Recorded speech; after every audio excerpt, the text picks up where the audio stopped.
दावोसला जे MOUs झाले त्यात सगळ्या कंपन्या इंडियन आहेत. मग हे कॉन्ट्रॅक्ट्स भारतातच का करून घेतले नाहीत? स्वित्झर्लंडला येण्या जाण्याचा खर्च वाचला असता ना. So I guess opposition is not wrong in their criticism. They are wrong. पहिली गोष्ट म्हणजे सगळ्या इन्व्हेस्टमेंट्स भारतीय आहेत हेच मुळात खरं नाही. या इतक्या परदेशी कंपनी आणि परदेशी विद्यापीठांनी महाराष्ट्रासोबत थेट MOU बनवले आहेत. आलेल्या इन्व्हेस्टमेंट्सपैकी 83% थेट परदेशी इन्व्हेस्टमेंट्सच आहेत, म्हणजे FDIs आहेत. आणि उर्वरित 16 ते 17% भारतीय कंपन्यांची फॉरेन टेक्नॉलॉजी पार्टनरशिपमधून आलेली इन्व्हेस्टमेंट आहे. म्हणजे काय? उदाहरणार्थ सलाम किसान नावाची एक लहानशी भारतीय संस्था आहे जी आपल्या जालन्यासारख्या लहानशा ठिकाणी फार्मिंग ड्रोन्स बनवते. म्हणजे शेतात कीटनाशक, खत आणि सिंचनासाठी पाणी वगैरे ड्रोनने शिंपडता येतं. त्यांची आधी 6000 ड्रोनची वार्षिक क्षमता होती, ती आता मायक्रोसॉफ्ट सोबत टेक्नॉलॉजी पार्टनरशिप असल्याने वर्षाला 40,000 ड्रोनपर्यंत पोहोचली आहे. Here in World Economic Forum, we're strengthening, our goal to democratize data-driven agriculture by signing this MOU with Government of Maharashtra and with the support of Microsoft as a tech partner to enhance Maharashtra as a drone hub, specifically in agri-tech. आता drone वापरल्याने शेती उत्पादन वाढेल हा झाला एक भाग.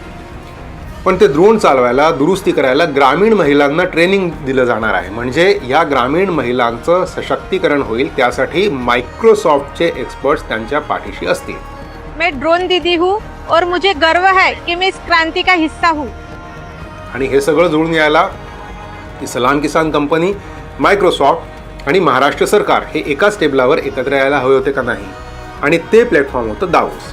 यानंतरही सलाम किसान सारख्या भारतीय कंपनींसोबत करार केला, त्याला आपण 5 स्टार हॉटेलमध्ये बसून घरचा डबा खाणं म्हणू शकतो का? कसं आहे, विधानसभा, त्यानंतर नगर परिषद आणि आता महानगरपालिका निवडणुकांमध्ये सपाटून मार खाऊनही या पक्षांना अजून कळलं नाहीये की महाराष्ट्राच्या जनतेला नेमकं काय हवंय.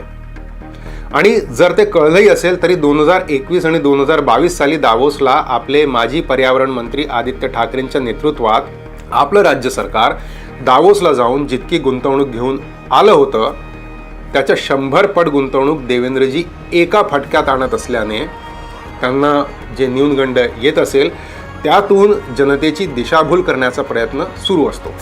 याची राजकीय बाजू सोडा. परदेशी कंपन्या भारतीय कंपनींच्या माध्यमातून यासाठी गुंतवणूक करतात कारण भारतीय कंपनींना इकडची आर्थिक इकोसिस्टीम माहिती असते, त्यांना इकडच्या खाचाखळगाही माहिती असतात. त्याशिवाय त्यांच्याकडे टॅक्सेशन सारखी आवश्यक माहिती सुद्धा असते. आता मायक्रोसॉफ्टकडे बक्कळ पैसा असला तरी त्यांना बोंडअळीबद्दल काय माहिती असणार?